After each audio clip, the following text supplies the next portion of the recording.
Doctor Babasaheb Ambedkar open university.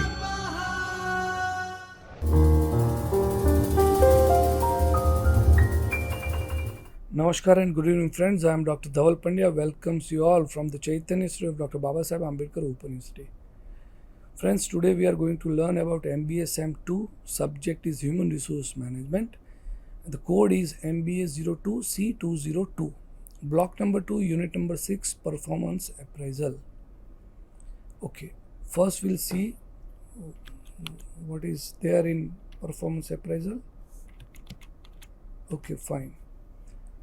So starting from introduction to summarize. Okay, 6.11.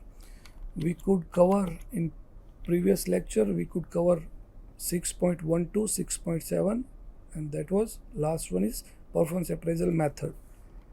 We were learning about 360-degree appraisal, right?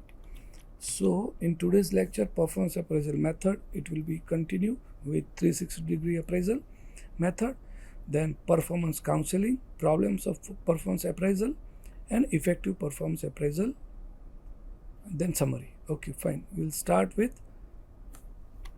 360-degree performance appraisal. Okay. Last 360-degree appraisal. Okay. Organization that are using with the 360-degree components of their performance management system identify few positive features of the process. These features will manifest themselves in well managed, well integrated 360-degree process. First one is improved feedback from more sources. Okay.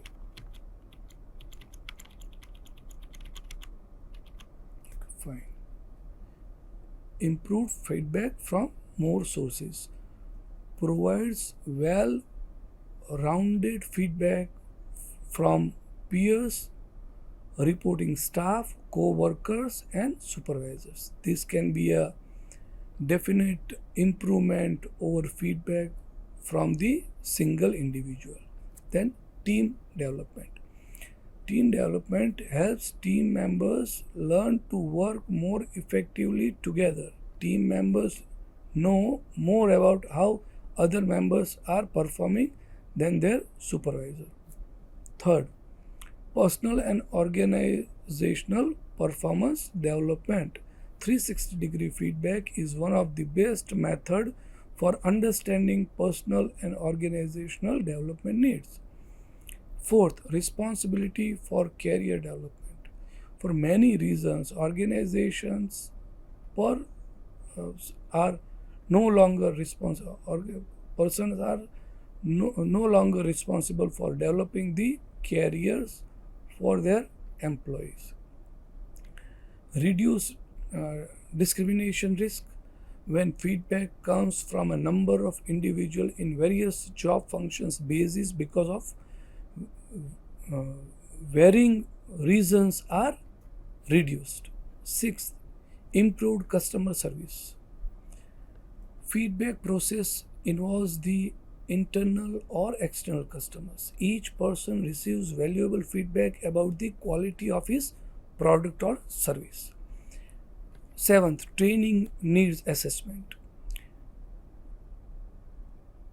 Multi-rating feedback provides comprehensive information about organization training needs and thus help in mounting relevant training programs. Now, benefits of 360-degree appraisal.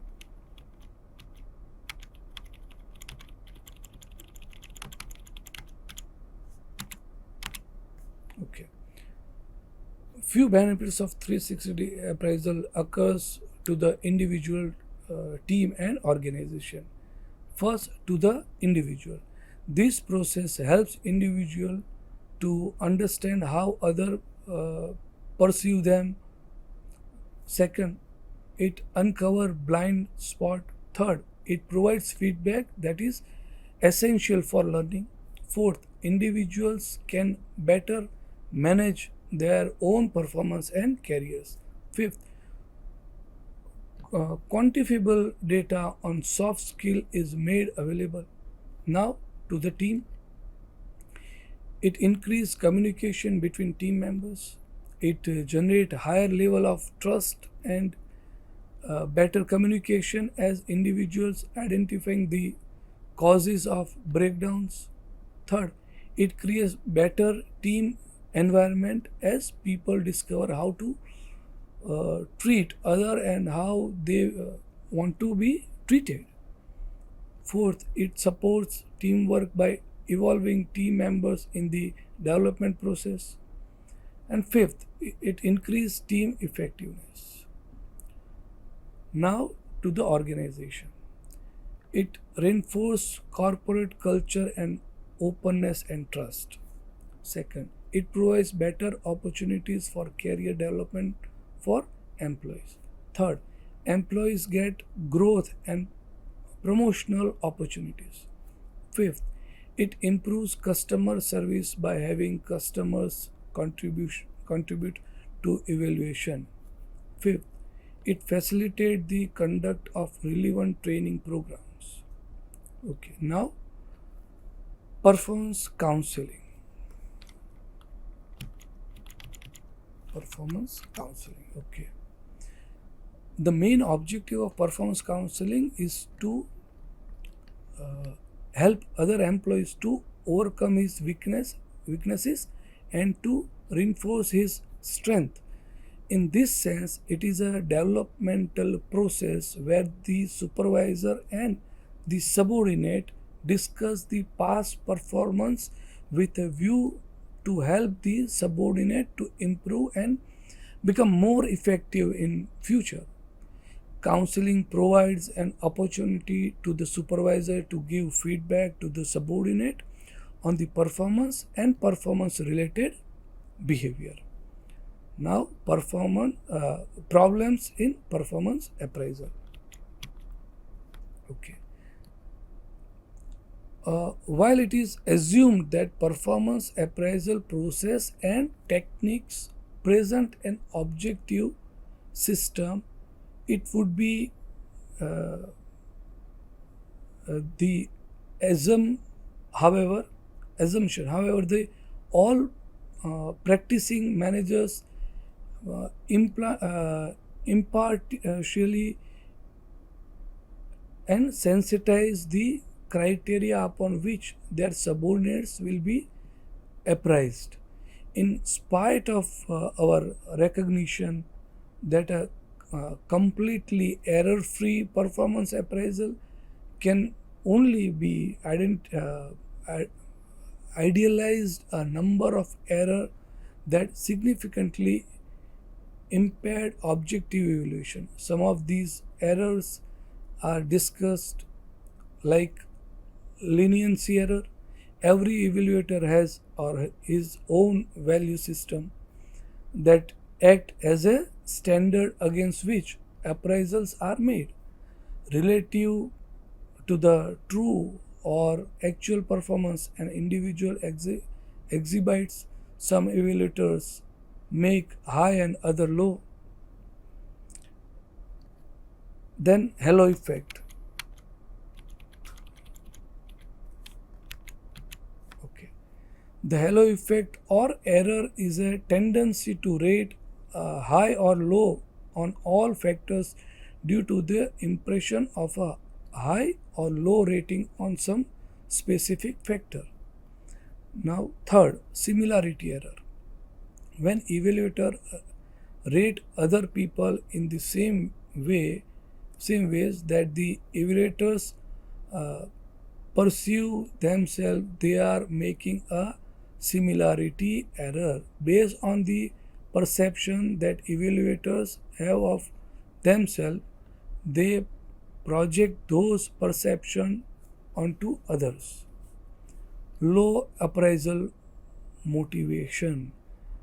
What are the consequences of the appraisal? If the evaluator knows that a poor appraisal could significantly hurt the employee's further particular opportunities for promotion or a salary increases, the evaluator may be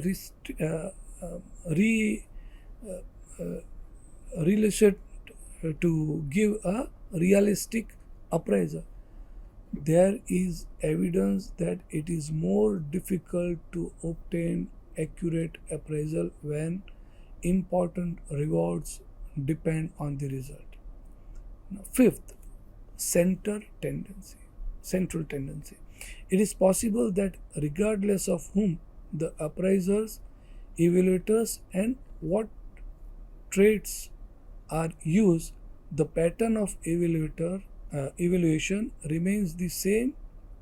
It is also possible that the evaluator's ability to appraise objectively and accurately has been improved by a failure to use the extreme of the scale. That is central tendency. Central tendency is the reluctance to make extreme rating in either directions. The inevitability to between the among rates form of range restriction. Now coming to the effectiveness of appraisal. Effective performance appraisal. What is effective performance appraisal? Okay. These issues raised above essentially focus on the problem of reliability and validity of performance appraisal. In order to, in other words, we can say, how do we know whether what is appraised is what was supposed to be appraised? As long as appraisal format and procedure continue to evolve subjective judgment, this question cannot be fully answered and perhaps will not be answered completely, because no matter how objective a system is designed, it will continue to be subjective. Perhaps the few steps can help to improve the system. First one, the managers should be told that performance appraisal is an integral part of their job duty, and they themselves would be evaluated on how seriously they have taken this exercise. Second, to help them do this task well, they should be provided systematic training on writing performance reports and handling performance interviews. Third, conducts job evaluation studies and prepare job description, role, and develop separate forms for various positions in the organization. Fourth is design the system as simple as possible so that it is neither difficult to understand nor impossible to practice.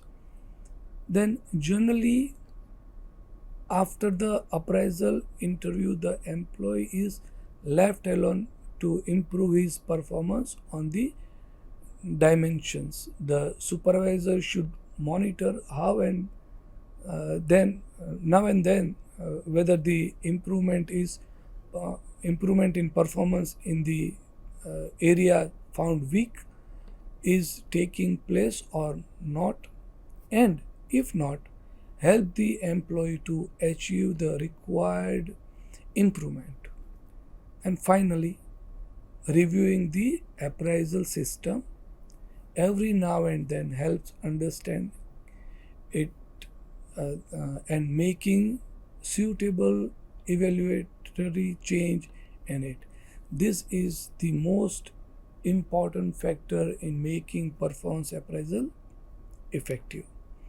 As time passes, change in technology and work environment and changes in task, abilities and skills to perform these tasks. If changes in the format are not incorporated and reported, may not generate the kind of data necessary to satisfy appraisal objectives. In addition, few can also help in improving the effectiveness of an appraisal. First, behaviorally based measures. Behaviorally based measures. This also can help. Then, ongoing feedback method is also a useful method. So, these two, apart from these two, multiple raters method also can be used to add in this methods of effective performance. Peer evaluators, this also can effective performance appraisal method. And finally, in summary, we can say performance appraisal is concerned with the setting objectives for individual, monitoring progress towards these objectives on a regular basis in our atmosphere of trust and cooperation between the appraiser and the appraisee. Well-designed appraisal system benefit the organization, managers and individual in different ways and need to fulfill certain key objectives if they are to be successful. Appraisal system should be designed to focus employees on both their short and long term objectives and career goals. It is also important to be aware of the problems associated with the performance appraisal system. Okay. With this note, we conclude today's lecture as well as this unit also. What kind of question can be asked with this lecture? Features of 360-degree appraisal, discuss in detail. What is performance counseling? Discuss in detail. What are the problems in the performance appraisal? Describe in detail. And finally, effective performance appraisal, discuss in detail. Okay. With this note, we conclude our unit and this lecture. Thank you very much. स्वाध्यायः